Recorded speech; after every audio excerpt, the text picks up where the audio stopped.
توجہ فرمائیں. خداوند تبارک و تعالیٰ نظام خلقت شروع کر دیا. خدا نے ملائکہ کو بنایا، خدا نے جنوں کو بنایا، خدا نے کائنات بنائی. اتنی کائنات بنائی کہ میں اور آپ بیٹھ کر اگر 1000 سال فقط تصور کرنے میں لگ جائیں تو تصور نہیں کر سکتے. یہ مادی کائنات نہیں کر سکتے تصور ہم سے. ہماری مثال یہ ہے، جیسے مولانا روم نے مثال دی ہے، ہماری مثال یہ ہے کہ ایک بہت بڑا باغ ہو، اس باغ کے اندر ہزاروں درخت ہوں، ہر درخت کی ہزاروں شاخیں ہوں. ذرا تصور ساتھ ساتھ لیتے جائیے. مشکل تو نہیں ہو رہی؟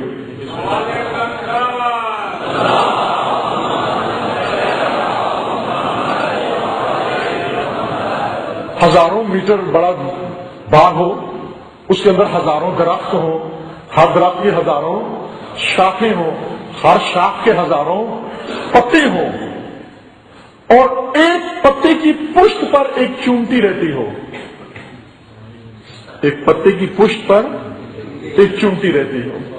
وہ چونٹی جو پتے کی پشت سے کبھی دوسری طرف بھی نہ آئی ہو، وہیں پہ پیدا ہوئی ہو، وہیں پہ جوان ہوئی ہو، وہیں پہ ساری اس نے عمر بسر کی ہو. یہ چونٹی وہاں رہتی ہو. اس چونٹی سے جا کر آپ کہو کہ جس کائنات میں، جس باغ میں تم رہ رہی ہو، اس باغ کا احاطہ بتاؤ کتنا ہے. وہ صرف پتے کو ہی بتائے گی کہ اس پتے یہ سارا باغ ہے.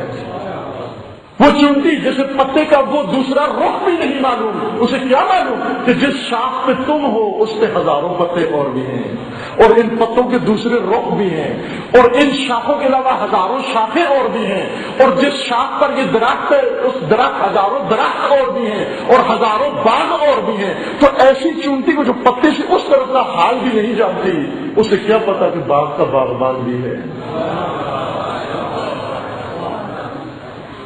اسے کیا خبر کہ باغ کا باغبان جو پتے کی اس طرف بھی نہ گئی ہے.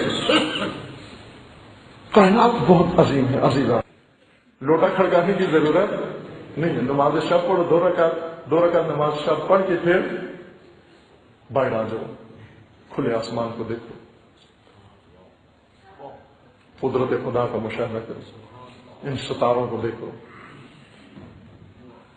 اور یقین جان لو کہ کائنات ایک باغ ہے جس میں کروڑوں اربوں کھربوں موجودات ہیں، کرے اور سیارات ہیں.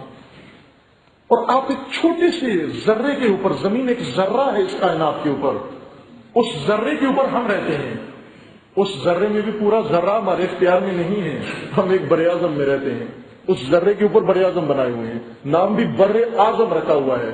جس کے اوپر یہ بر اعظم ہے وہ خود ایک ذرہ ہے چھوٹا سا، وہ خود ایک چھوٹا سا ذرہ ہے، لیکن ہم نے اس کا نام بر اعظم رکھا ہوا ہے. اس بر اعظم کے اندر ایک ملک بنا رکھا ہے، اس ملک کے اندر صوبہ بنا رکھا ہے، اس صوبے کے اندر شہر بنا رکھا ہے، اس شہر کے اندر محلہ بنا رکھا ہے، اس محلے کے اندر کوٹھی بنا رکھی ہے، اس کوٹھی کے اندر بیڈ روم بنا رکھا ہے، اس بیڈ روم کے اندر پلنگ بچا رکھا ہے، اس پلنگ کے اوپر ایک اتنی بڑی شخصیت لیٹی ہوئی ہے. اس شخصیت کا گمان ہے کہ کائنات میں مجھ سے بڑا کوئی اور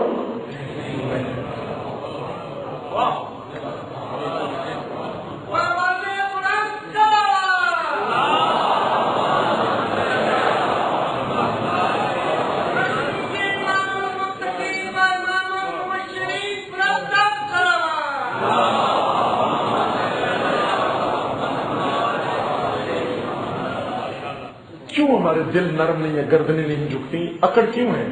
اس لیے کہ ہمیں یہی نہیں پتا کہ ہم رہتے جہاں پر ہیں وہ کتنی بڑی جگہ ہے. ہم اپنے آپ کو تکبر و غرور توڑنے کے لیے 2 رکعت نماز پڑھو، پھر باہر جاؤ، ستاروں کو دیکھو، اور یقین جان لو کہ یہ ستارے تمہاری زمین سے بہت بڑے ہیں، اور یہ ستارے سارے کہکشانوں میں ہیں. ان کہکشانوں میں لاکھوں ستارے ہیں، کروڑوں ستارے ہیں، اور لاکھوں کہکشانے ہیں جو ابھی تک بشر کو نظر بھی نہیں آئی، ابھی تک اسے دیکھی بھی نہیں ہے. یہ مادی کائنات، یہ نہ ختم ہونے والی کائنات ہے، لیکن خدا نے فرمایا کہ یہ ساری کائنات نہیں ہے، یہ جو ہستی میں نے پیدا کی ہے اس کی ایک جھلک ہے. یہ ان من شیء الا عندنا خزائنہ وما ننزلہ الا بقدر معلوم. ہم نے یہ سب کچھ خزانوں سے نکالا ہے، تھوڑی سی مقدار نکالی ہے. اللہ نے فرمایا یہ چھوٹی سی کائنات ہے جو میں نے بنائی ہے، میری اصلی کائنات عالم ملکوت ہے. عالم ملکوت ہے، اتنی عظیم کائنات خدا نے سماوات بنائے، ملکوت بنایا، ملکوت کے بعد یہ عالم طبیعت و عالم مادہ بنایا، کہکشانیں بنائیں، اور کہکشانوں کے بعد ستارے اور سیارے بنائے، منظومہ شمسی بنایا، اس منظومہ شمسی کے اندر زمین پیدا کی، اس زمین کے اوپر ہزاروں و کروڑوں و لاکھوں مخلوقات پیدا کی، لیکن ایک ہی روش کے تحت سب بنتے گئے، بناتے بناتے خلقت کرتے کرتے جب باری حضرت انسان پر آئی، خداوند تبارک و تعالیٰ نے اپنی خلقت کا انداز بدل دیا۔ کیوں بدل دیا؟ اس لیے کہ ساری ہستی کا نچوڑ اب پیدا کرنا، سارے عالم ہستی کا خلاصہ اب پیدا کرنا، اس لیے فرمائے لکم ما فی الارض جمیعا، یعنی جس کے لیے سب کچھ پیدا کیا تھا اب اس کو پیدا کرنا، جس کے لیے سب کچھ بنایا تھا اب اس کو بنانے کی باری ہے۔ لہذا خلقت کا انداز بدل دیا، اور خلقت کا انداز ایسا بدلا کہ خود سورہ مومنون نے جب رپورٹ پیش کی کہ میں نے کیسے بنایا، خود انسان کو بتایا، اے انسان، اے میرا بندہ، تو غور کر میں نے تجھے کیسے پیدا کیا۔ لقد خلقنا الانسان من صلابۃ من طین ثم جعلناہ فی قرار مکین، ہم نے انسان کو پیدا کیا، مٹی کے نچوڑ سے پیدا کیا، مٹی کے نچوڑ سے نطفہ بنایا، نطفے کو ہم نے قرار مکین رحم میں ڈال دیا، رحم میں ڈال کر پھر ہم نے اس کا علقہ بنایا، علقے کا مضغہ بنایا، مضغے کے اندر ہڈیاں بنائی، ہڈیوں کے اوپر گوشت چڑھایا، گوشت کے اوپر جلد چڑھا کر پھر اس کے بعد ہم نے اس کو انسان بنا دیا۔ جب بنا دیا تو پروردگار کو اتنا لطف آیا، فتبارک اللہ احسن الخالقین، تبارک اللہ احسن الخالقین۔ کیا رب ہے جس نے سورہ تین میں فرمایا والتین والزیتون وطور سینین وہذا البلد الامین، تین کی قسم، زیتون کی قسم، طور سینا کی قسم، لقد خلقنا الانسان فی احسن تقویم، انسان کو کتنا زیبا بنا، کتنا احسن تقویم بنا، خلقت کا انداز بدل دیا، ایک نئی خلقت کا انداز اختیار کیا۔ اسی نئے انداز کو جو کائنات کی باقی تمام مخلوقات سے مختلف، وہ منفرد ہے، وہ مخصوص ہے انسان کے لیے، اسی کو فطرت انسان ہے، یہی فطرت انسان۔ اب تلاش کرو کہ خلقت کا انداز بدل کے جو خدا نے ہمیں بنایا، کیا خصوصیت اس خلقت کے اندر ہے جو دوسروں کے اندر موجود ہے، اس انداز میں اور اس انداز میں کیا فرق ہے۔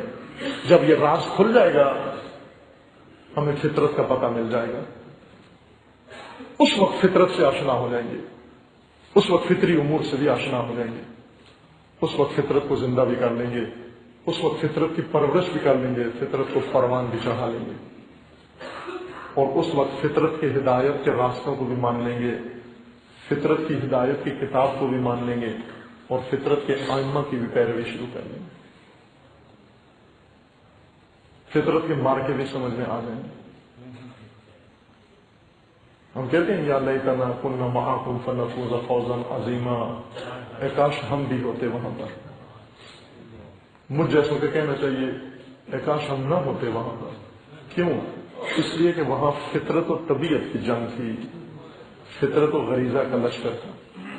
میں جو غریزہ زدہ ہوں، میں جو فطرت فراموش ہوں، اگر وہاں ہوتا